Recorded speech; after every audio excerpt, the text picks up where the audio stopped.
Pasi më herët u shpall fituesi vendit të parë në grupin A të kategorisë së tretë, duke realizuar objektivin e kalimit në të dytën, Vllaznia B drejtuar nga Briken Obizi dhe Ersi Çaku bën realitet edhe fitimin e titullit kampion të kësaj kategorie. Kuqeblut mundën Alpetrolin me rezultatin 4-2 në shtëpinë e futbollit.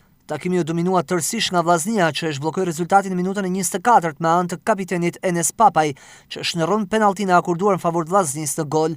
Me këtë avantazh mbyllet pjesa e parë, ndërsa fraksioni i dytë është sërish nën kontrollin e Vllaznisë. Në vijim të sulmeve Kuqeblu vin edhe 2 gola me autori Erdi Zekaj dhe Alex Naza, përkatësisht në të 57 dhe 60 minutë. Pas këtij rezultati ka një reagim nga Alpetroli, i cili pas një penalltie të akorduar në favor të tij shënon minutën e 71 me autor Hyskën. Vllaznia B do të kundërpërgjigjej menjëherë duke rikthyer Epërsin me golin e 4 që mban firmën e Klajti Halilit.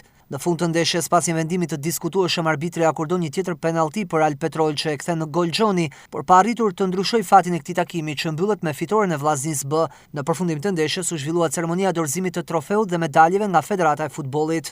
Ne do të mbështesim edhe vitin tjetër në kategorinë e dytë, tashmë me një projekt të ri, projekt pak më ambicios, gjithmonë me qëllimin kryesor për promovimin e talentave dhe mundësisht arritjen e disa elementave për të kenë potenciale për ekipin e parë. Shpresojmë që të jetë fillimi dhe vazhdimi i titullit për ekipin e parë. Kemi ndeshjen e rrasë në flamurtarin që do bëjmë më të mirë dhe sigurisht që gjithë përqendrimi, gjithë energjitë, gjithë mundi i sezonit është tek finalfori dhe shpresojmë t'ia dalim aty ku kemi gjithë hapur. Dhe ky titull është për qytetin dhe qytetarët e mrekullueshëm Spërdas Shkodrës dhe uroj që mas 3-4 javë të vinë edhe kupa tjetër me ekipi A dhe unë i falenderoj të gjitha dhe tifoza, ata qytetarë, atë qytet Shkodrës që është një qytet i mrekullueshëm dhe kupa i shkon për ata. E shumë zakonisht shumë sepse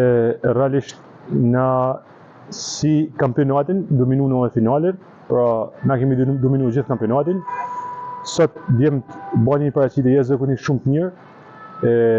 E dominuar si ndeshje, e dominuar edhe me gola, pra rezultati në një moment shkoi 4-1 dhe ka difton shumë për euforinë e kësaj skuadre në tërësi në gjithë kampionatin. Çdo kupë ka të nësinë e vet, ka të mundin e vet, ka sakrificën e vet, kështu që edhe mundi jo na u shpërbly me kupën fund. Patë të vështirë të finale? Çdo finale ka të vështirësinë e vet, por nuk ka se po edhe në vështirësi të mëdha, kështu që e dominuam me lojën, bëm me lojën tonë, shënuam me shpejt, edhe i rënë edhe gola të tjerë sipas së lojës të mirë që bëmë.